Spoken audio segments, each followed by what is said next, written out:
So now, without further ado, it is my pleasure to introduce today's speaker, Maria Perez, SVP and Head of Ipsos Digital for North America. Maria, you have the floor. Thank you, Ellen. Hi, everyone. Thank you very much for joining today's webinar. Today, I am really excited to tell you about Ipsos Digital. Let's get going.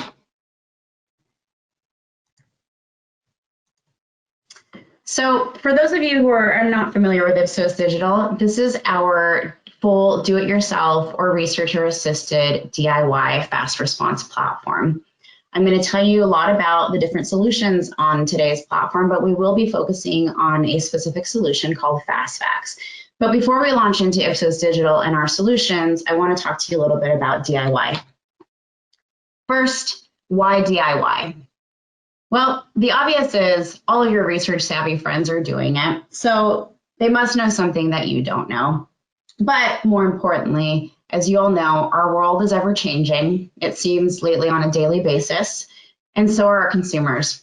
For that reason, it's really critical to understand your consumers so that you can plan appropriately or react quickly to the impact and influence of consumers' evolving sentiment, behaviors, and needs on your brand or category. I'd also like to tell you why Ipsos Digital, or more about Ipsos Digital and why we should use Ipsos Digital. Ipsos Digital, as I mentioned, is a do-it-yourself or researcher-assisted platform we support with both service models. It has automated end-to-end technology, which really means that with a few clicks of a button, you can easily launch your surveys and get into field and then review data in a customizable dashboard. It's a cost-efficient platform. It's agile. It is a fast response platform. You also have the convenience of 5 different solutions in one platform. As you get to understand and know the setup phase for any one of the solutions, you'll be able to easily do it for all of them.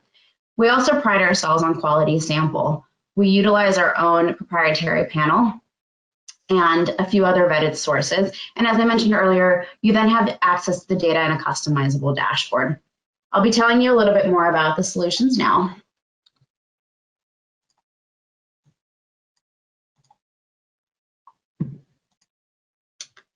On our platform, as I mentioned, we have 5 solutions currently. Today, we're going to be focusing on Fastbacks, which is our custom ad hoc solution where you can build your survey, select your audience, and access data in a customizable dashboard. But I also want to let you know that we have several other solutions on the platform. And as you explore it yourself, it's www.ipsos.digital. Once we go to the platform, I'll show you how to register. But you will see that we have several other solutions. We have 2 innovation solutions, Dual, which is for our behavioral screening solution for simple marketing stimuli, such as claims, varieties, names, and visuals, and InnoTest, which is for ideas, pre-concepts, and full concepts. We also have Creative Spark on the platform, which is a communication solution for video creative assessment for video creative. And lastly, our newest solution on the platform is our Omnibus solution, which is a multi-client and researcher-supported tool. Because Omnibus is new to the platform, it's only available in a few markets, which I'll tell you about momentarily, but we will be expanding to the US and other markets in the coming year. Also, just so that you're aware and so that there isn't any confusion, we also do have our Omnibus solution off the platform as well, and that is a global solution available in many markets. In terms of market availability, you can see on screen, and just note we will be sharing this after the presentation, so no need to take notes here.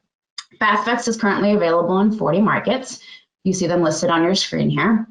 Dual is available in 15 markets, InnoTest in 13, Creative Spark in 18, and as you can see, the Omnibus solution in 3 markets currently, and expanding to many more over the course of the year.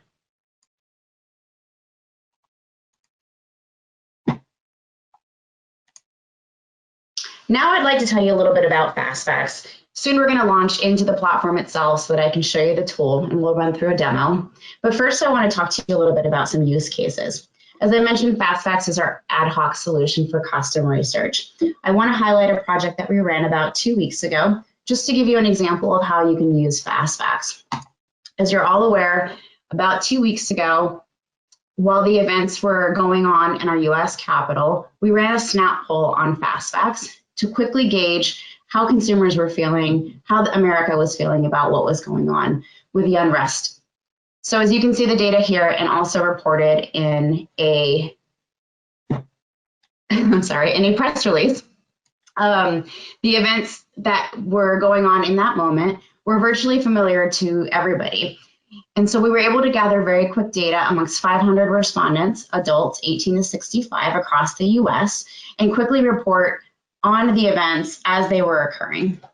This is just one example so that you know that we can interview people while an event is actually occurring, and that way you have a timely response and you can act quickly if that's necessary for your particular brand or category. Now I'd like to launch directly into the platform. So we're going to exit this PowerPoint moment for now. We're going to come back to it a little bit later as I tell you more. First, I want to show you our registration process. So as I mentioned, our address is ipsos.digital. Please feel free to visit. On the right-hand side, you'll find a register button. Very simple registration, email, password. You simply confirm your password, accept the T's and C's, our privacy policy, and then register. And once you register, you'll have full access to everything on the platform, including our tutorials and our help center and all of the solutions. So this is our home screen. Once you're logged in, I happen to be logged in here as a researcher. You will see all of the solutions listed on your home screen. You simply start the project once you pick your solution of interest. You can also view solution details for each. And then as I mentioned within the help center, you have access to tutorials for each one of our solutions and frequently asked questions. What I'd like to show you today, as I mentioned, is Fastbacks. We're going to go ahead and start a project in Fastbacks in just a moment. What I'll do in today's session is walk you through the setup of a Fastbacks project. I will then show you a completed setup for a particular project. And then I'd love to share some data with you that we collected on the pandemic's impact on everyday lives. So we're going to go ahead and start a project. This very first screen that I'm going to breeze through right now is something that I see as a researcher. The reason I see this is because we do assisted projects as well. So if you were interested in a project where we're running it on your behalf, we would come into the screen, or I would as a researcher, select your company, select your contact information, essentially assign myself to your project, and then I could run it on your behalf. Or if I'm just coming in here to support you, I would do the same process. So bear with me for one moment while I just fill this out. Go ahead and continue. This next screen that you'll see is the very first screen that you're going to see.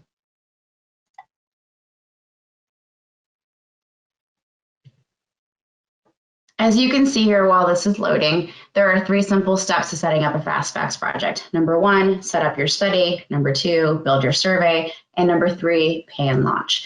In terms of paying and launching, we can invoice you if you'd like, or you can pay with a credit card. We don't charge platform fees. So you pay as you go for each project. And if you work with POs, we can always work with blanket POs so that you're not creating a PO for each particular project, especially because you'll see these are extremely cost-effective projects. And so they tend to be small amounts in terms of price. As you'll see here, we're available in 40 markets. You choose your market of interest, and then you select the number of respondents. So as an example, for the US, we can support, as of today, with 2,000 completes. In about a week's time, by the end of the month, we should be able to support with 4,000 in the US. So we are constantly developing this platform. As you select a different field country, here in the note, it'll tell you how many respondents we can support for each particular market. For the sake of this demo, we're going to start with 500 here. You then estimate your survey length. And this is just an estimate. If you're not sure, as you build your survey, this will dynamically change based on the number of questions that you're programming on your particular project. So we're going to go with a 10-minute study. What we've done behind the scenes here is built in roughly 1,000 predefined sample categories and templates for you. Think of it as your screener. So if you find your category of interest within this list, then you can use that. If you don't find your category of interest, I'll show you momentarily that we can create something custom for you. Fastbacks and all the solutions on our platform are best suited for incidence rates of 10% plus. As long as you meet that criteria, then I definitely encourage you to think about Fastbacks as a potential solution for your research. To give you a quick example of how this works, we're just going to go ahead and select the beverage category here. As you select beverage, it'll then let you select specific targets within that. So in this case, you can do multiple targets under alcoholic beverages and many targets under non-alcoholic as well. So just to give you a quick example, we'll select coffee. So in this case, you are looking for area of interest beverages, sample category coffee, and then you have the ability to select purchasers or users. So let's just say purchasers of coffee in the past 3 months. If you hover over this, it'll tell you exactly how we're screening for that particular target group. So in this case, have you purchased any of the following in the past 3 months? And you can see that coffee is in the 3rd position, and then there are random categories surrounding that. If you don't find your area of interest in here, we can always create company-specific audiences for you. So you can liaise directly with me or with a researcher, and we'll create a company-specific audience on your behalf. What that means is anybody using your company's domain will then be able to access that particular category. So if you know you're fielding research in specific categories, we can create those for you ahead of time or as you're building your survey. As you can see here on the right-hand side, if we were to field this project, a US study, your target is coffee, 500 respondents, your length of survey is 10 minutes. The delivery time is estimated at 16 hours. And note that these are always conservative estimates, but we guarantee that you'll have data in 16 hours in this case. And your total price is $2,170. So you can see you can go through the platform directly to pull pricing. This is the do-it-yourself pricing. So for example, if you were interested in researcher-assisted DIY, then it would be custom pricing based on your needs, but you can always consider this your base price. For the purpose of this demo, I'm going to go back and we're going to just select a general population audience. You'll see here that it will always default to national representative sample for your particular category of interest. And it's going to show you your age quotas and your gender quotas. But you can further customize these definitions. We can set quotas on age, gender, and region currently. You can then customize it, for example, if you wanted to change your breakdown of gender. We support 18 to 65 currently and up to 3 age breaks. And then if you're interested in further demographic quotas for region here, you can select these. And these will default to national rep, but you're more than welcome to change these and then check feasibility live. For the purposes of this demo, we're just going to stick to nationally representative. And now you can see that we're running a Gen Pop study. The price has now dropped to $1,630. We'll go ahead and continue here.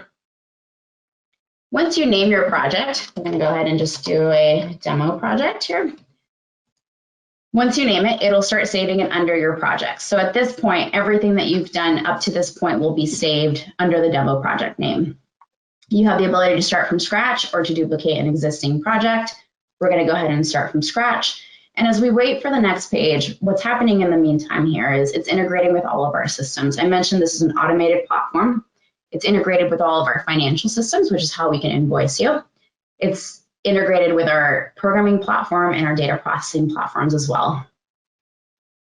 At this point, what we're doing is we're going from the setup phase onto the build your survey phase, where I will show you how to create your actual questionnaire.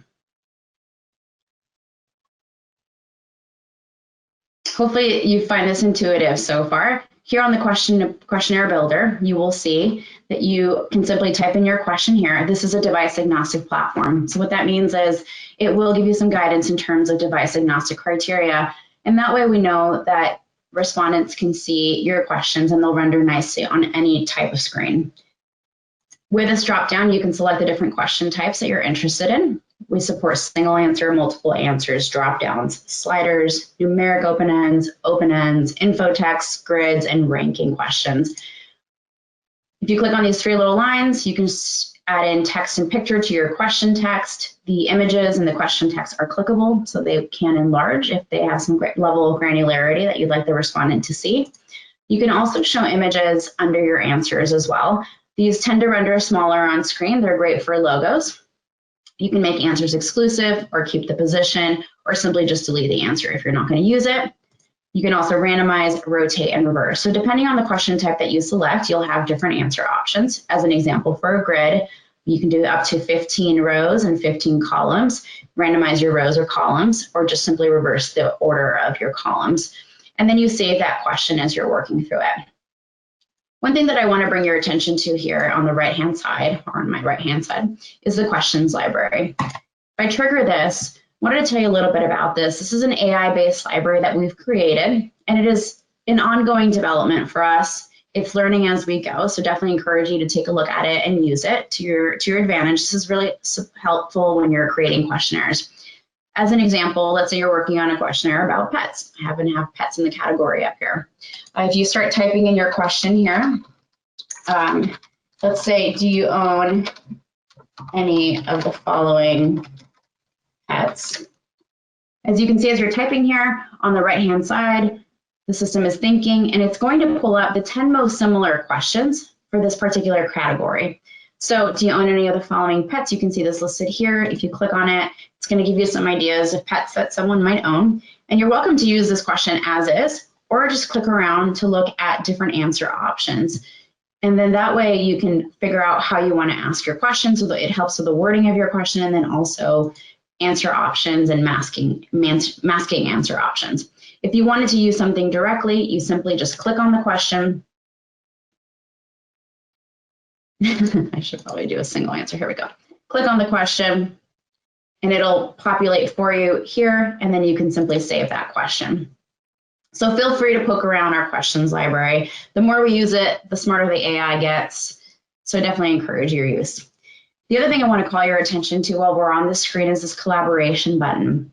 Collaboration is something that we have in place for more complex questionnaires. This does require interaction with a researcher who will then have on-demand access to a scriptwriter for more complex needs, such as masking, pipe-ins, if you wanted to show a hyperlink, if you wanted to have static headers, things like that can be supported through collaboration. It does not take a lot of extra time. This is a DIY tool, and it is a fast response platform, so you want to keep it that way.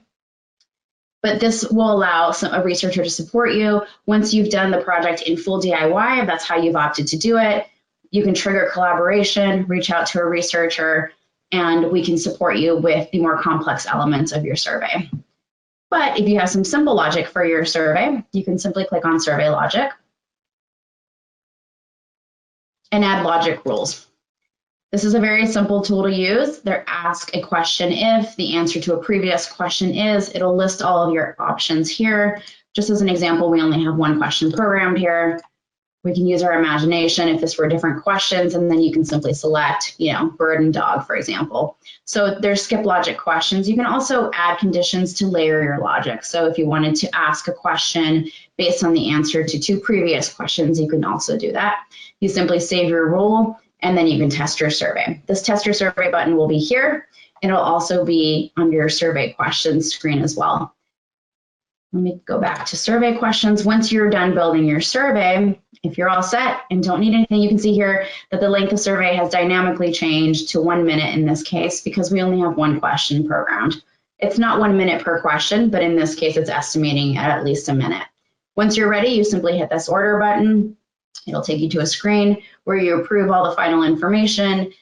It'll send an email to you, and then you can finalize the launch of your study. And in this case, 16 hours later, you'll have full access to your data. What I'd like to do now that I've showed you this element is show you a completed study. So we're going to go to projects. And we recently fielded this particular project on 2020 and more specifically the impact of the pandemic on consumers. I want to show you the setup really quickly, and then we're going to launch into the data so that I can show you the data dashboard.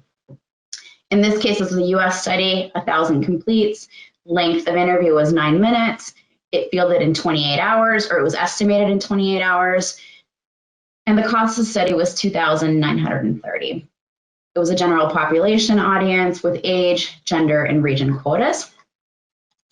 Under Build Your Survey, we had all of the questions built in. So we had open-end questions, we had multiple punch questions with images, grid questions, drop-downs. You can see all different kinds of question types. Now within the logic section, we also had some logic written in here. And bear with me while this loads for just a sec. There we go. So you can see all the logic here. Ask Q12 if your answer to Q10 was none of these as an example, but you can see all the logic here. We obviously tested the survey and launched it. and then had access to the data dashboard upon its completion. So back to the projects, I will show you the data dashboard now. This dashboard is available immediately after close of field. The system will trigger an email to let you know that your study is ready, and then you'll be able to log in to view your data. As this is loading, I'll tell you a little bit about our dashboard tool. First, it's going to give you your project overview. You have the ability to export data into SPSS or Excel for respondent level data, or you can export the dashboard into PowerPoint, and this is native PowerPoint. I'll show you a little bit more about that export after I walk you through the dashboard here.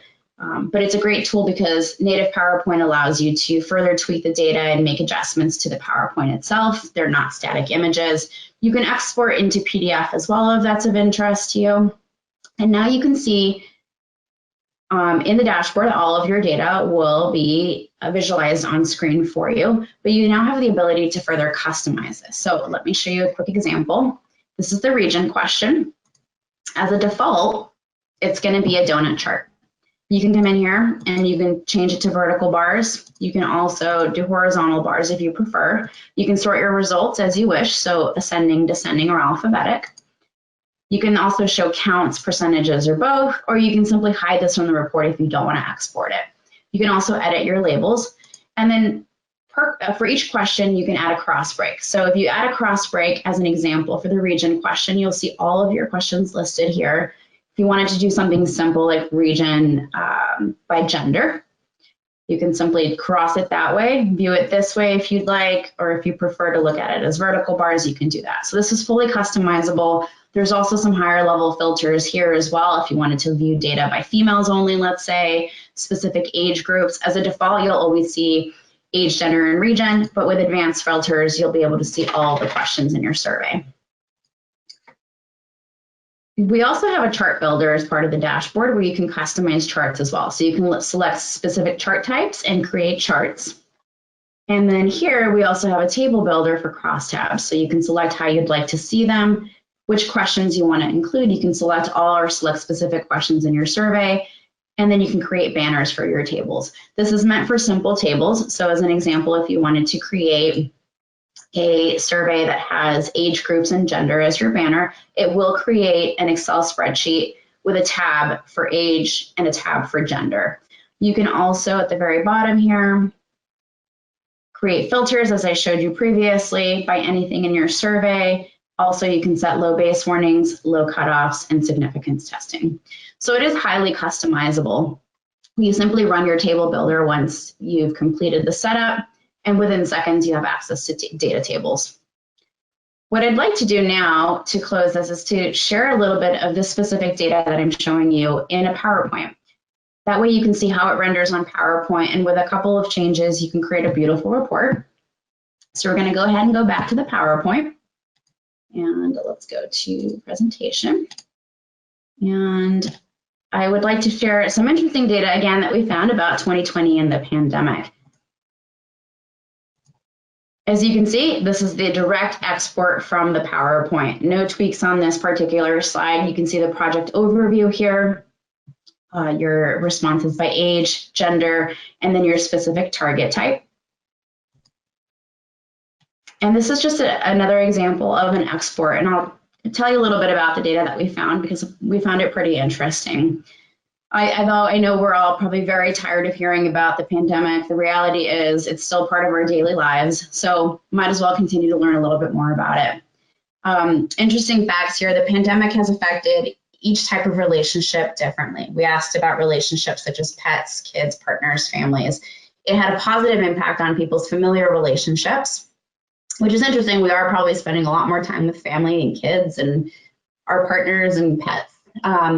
But it unfortunately had a negative impact, influence on friendships. That's likely because perhaps we're seeing our friends a little bit less. Perhaps the virtual happy hours are starting to get a little bit old. We'll see a little bit more about that in just a second. Relationships with neighbors have actually been largely unaffected, which is interesting. If we turn a little bit to single Americans, we asked about dating life. We were curious about the impact on dating life. So we have found that single Americans are more likely to feel that their dating life has worsened versus improved during the pandemic, a difference of 37% versus 28%.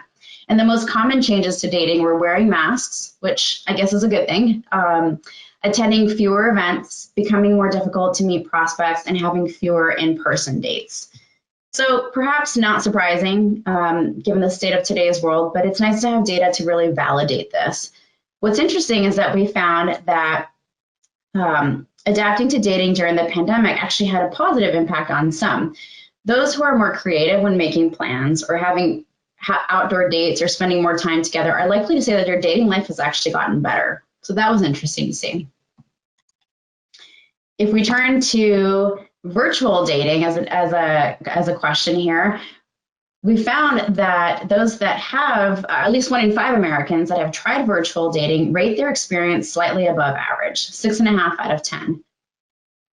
Hard to say, how does this compare to how they would rate non-virtual dating? So this is where something like Fastbacks is a great solution for when you see data like this and you want to dig deeper. It'd be great to compare this to those who haven't been dating virtually and maybe have been, meeting up with people to see how they feel about their dating.